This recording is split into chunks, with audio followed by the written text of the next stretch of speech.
Sim, essa semana eu li mais um sci-fi, inclusive de um escritor que ajudou bastante a revolucionar o sci-fi de modo geral, inclusive até quando a gente fala da indústria dos filmes, né, um filme extremamente clássico aí que todo mundo conhece, que é 2001, Uma Odisseia no Espaço. Então essa semana eu resolvi dar uma chance a um outro livro, né, do autor, que é do Arthur C. Clarke, que é exatamente O Fim da Infância, e é sobre esse livro que eu queria falar hoje aqui com vocês.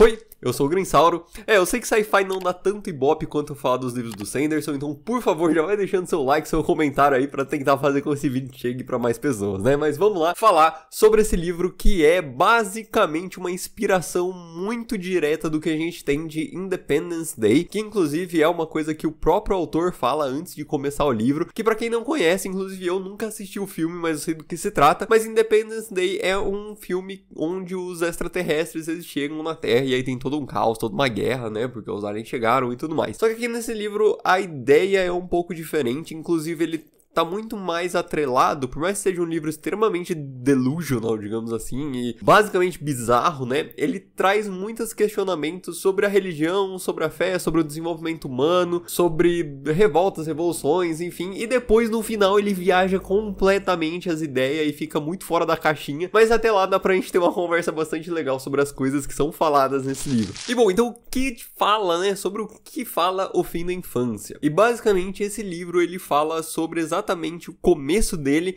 é quando extraterrestres chegam na Terra com as suas naves e começam de certa forma a influenciar o desenvolvimento que a gente tem aqui no nosso planeta Terra. E basicamente essa influência começa quando um cara basicamente ele é escolhido, né, ali do governo dos Estados Unidos para ir conversar com esses senhores soberanos, né, que é o nome que eles vão dar aí para esses extraterrestres, e ele vai meio que ter uma ideia, né, e vai conversar com eles para saber o que a humanidade deveria fazer depois e ir melhorando tanto o desenvolvimento tecnológico quanto social, né, e tudo mais. E aí, então, nesse começo, a gente tem exatamente essas discussões sobre será que uma raça extraterrestre conseguiria ajudar a humanidade a se desenvolver de uma forma boa, né, e de uma forma saudável. A gente tem nos livros exatamente as pessoas que acham que não, que na verdade os humanos deveriam crescer e desenvolver por eles mesmos, assim, né? Não deveriam ter ajuda de uma outra raça, até porque essa outra raça começaria a dominar os humanos, e aí já existe todo aquele medo, né, de ser escravizado. Hoje em dia a gente tem medo de ser escravizado até pelos robôs que nós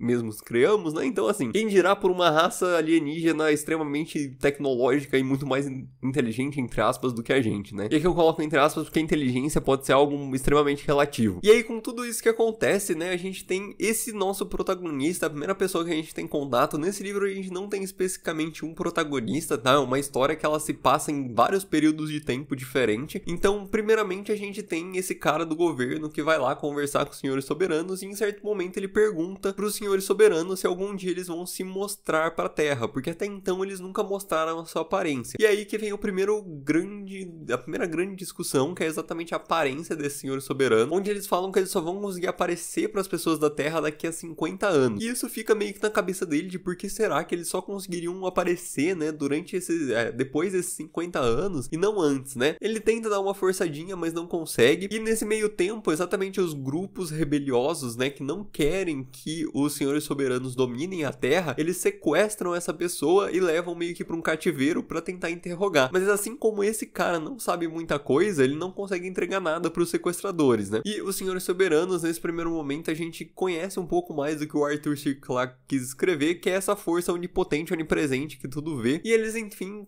conseguem resgatar essa pessoa, né? Esse cara ali que foi sequestrado. E aí, então, ele explica um pouco mais, conversa um pouco mais sobre os poderes que ele tem e tudo mais. Não é uma influência necessariamente ali direta com a Terra. E a gente tem essa primeira grande parte sendo isso, sabe? A gente sendo introduzido aos senhores soberanos, o que eles conseguem fazer. A gente não tem muito sobre o que eles querem fazer com a Terra, inclusive isso a gente só vai ver lá pro final do livro, né? E aí a gente transiciona pra nossa segunda parte, que é exatamente quando, infelizmente, esse cara que tava lá, um terráqueo, né? Que tava junto com os senhores soberanos, passam os 50 anos, então ele não consegue, não tá mais vivo, né, nessa época. Na verdade, ele consegue até ver a revelação dos Senhores Soberanos, mas ele falece pouco tempo depois, exatamente porque ele já ficou velho, né, e pros Senhores Soberanos, o tempo é uma coisa que passa de forma muito mais diferente, né, aqui pra gente 100 anos, basicamente, é o máximo que a gente tem, não o máximo, né, mas a expectativa de vida que a gente tem, enquanto pros Senhores Soberanos era muito mais do que isso, né. E aí, então, depois desses 50 anos, os Senhores Soberanos vão descer das naves e vão se mostrar. Na verdade, é um deles só que se mostram, mas todos têm a mesma aparência. E, exatamente, a gente percebe o motivo de que os Senhores Soberanos não queriam se mostrar 50 anos atrás, e é exatamente por eles terem uma clássica definição do que o catolicismo iria chamar de diabo. Então, ele tem lá os chifres, né, ele tem o rabo pontudo, parecendo uma lança, ele é vermelho, ele tem asas e tudo mais. Então, eles não queriam se revelar antes para a humanidade por conta disso. E muitas das discussões são feitas e até eles comentam que é exatamente por conta da gravidade do planeta, que é um pouco menor, então eles evoluíram de uma forma onde eles conseguissem voar e tudo mais. E as outras coisas também são adaptações evolutivas, né? Então não é necessariamente uma analogia de que o diabo tá dominando a Terra, tá, gente? Se vocês leiam esse livro e tirem conclusões precipitadas. Mas é só uma coisa sobre evolução. Inclusive esse livro ele fala de uma forma indireta sobre a evolução das espécies. E assim que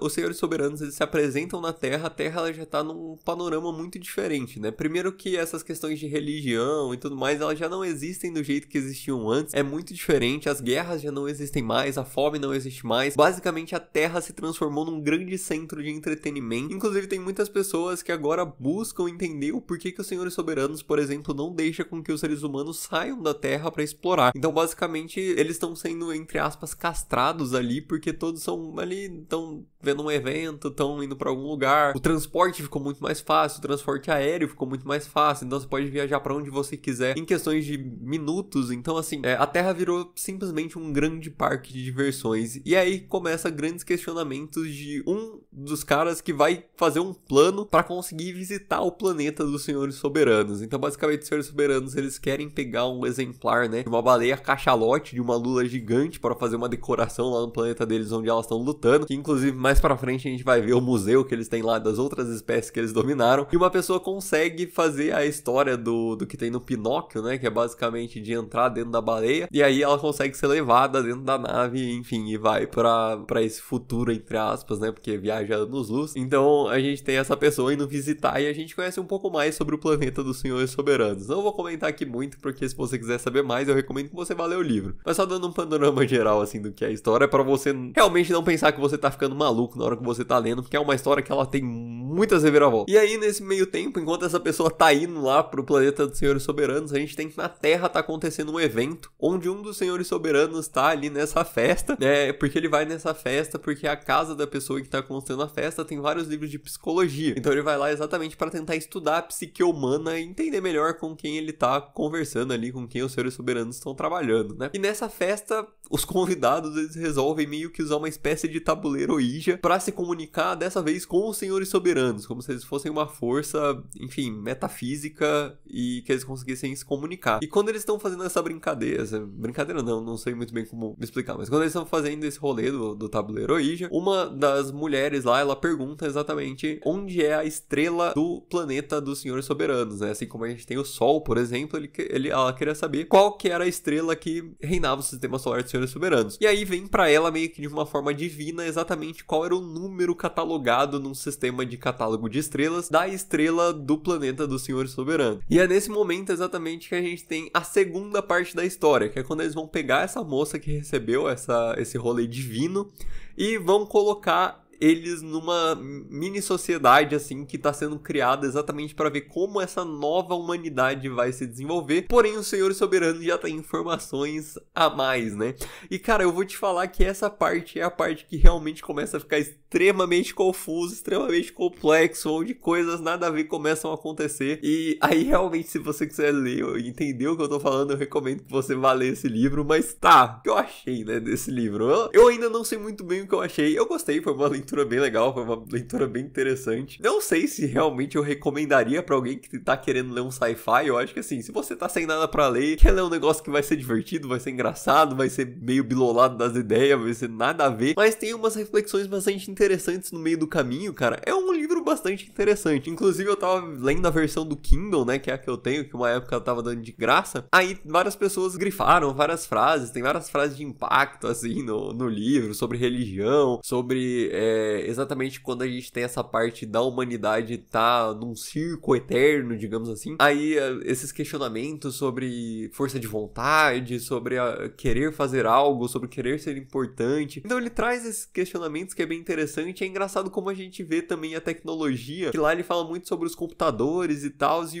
a forma como ele enxerga a tecnologia não era cada vez menor, né? Isso é uma coisa muito louca que acontece, mas sim é cada vez maior, né? Então os computadores são maiores, as máquinas são maiores, e o que aconteceu mesmo no futuro é que hoje em dia cada vez as coisas são menores, né? Então, por exemplo, hoje em dia a gente tem computadores quânticos, a gente tem celulares cada vez com componentes menores para ter melhor potência, então a gente consegue aumentar a potência e reduzir o tamanho. Isso era uma coisa que, se você parasse para pensar com a galera que escrevia sci-fi antigamente, que não era uma coisa plausível de ser feita, sabe? Você pensava, vou aumentar a potência, então tem que duplicar o tamanho, sabe? Como se fosse diretamente proporcional. E o que acontece hoje em dia é que não, né? Que a tecnologia ela evoluiu ao ponto suficiente da gente ter exatamente o inverso. Então é muito louco, assim, tem umas discussões que dá pra gente tirar. É sempre muito legal a gente pegar um sci-fi e ver como o autor pensava na época que ele escreveu o que seria o futuro. Por mais que aqui a gente tenha um futuro extremamente bizarro, onde aliens estão dominando a Terra, ainda assim é um futuro. É interessante ver o que eles pensavam na época. Cara, e é muito louco, né, quando a gente pensa nesse futuro. E é o que muita gente escreve sobre sci-fi, inclusive, né? E é uma coisa que é muito 880, tem muita gente que acredita, tem muita gente que não acredita, que é exatamente sobre essa questão de extraterrestres vindo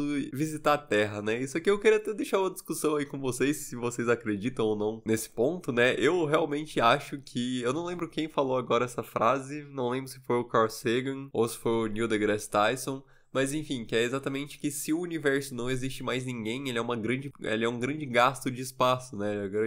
Não serve pra nada. Eu realmente acho que é muito improvável que só seres humanos existam, que só a nossa vida exista. Obviamente a gente entra em questões como, por exemplo, o paradoxo de Fermi, né? Que, bom, tem várias vezes no YouTube falando sobre, mas é basicamente onde as sociedades e as vidas, né, que vão existindo, elas vão encontrando barreiras evolutivas e que numa hora elas param de existir. Então, às vezes pode ser que existiu muito mais gente no universo, porém eles não passaram por essas barreiras, né? Então, é muito louco pensar sobre isso, né? E é uma coisa que eu sempre fico pensando. Obviamente, a gente tem vídeos aí na internet, como até, por exemplo, o ET de Varginha, né? Que é um grande clássico, né? O ET Bilu e tudo mais. Que, assim, a gente sabe que, obviamente, aquilo lá é fake, né? Enfim, é armação e tal.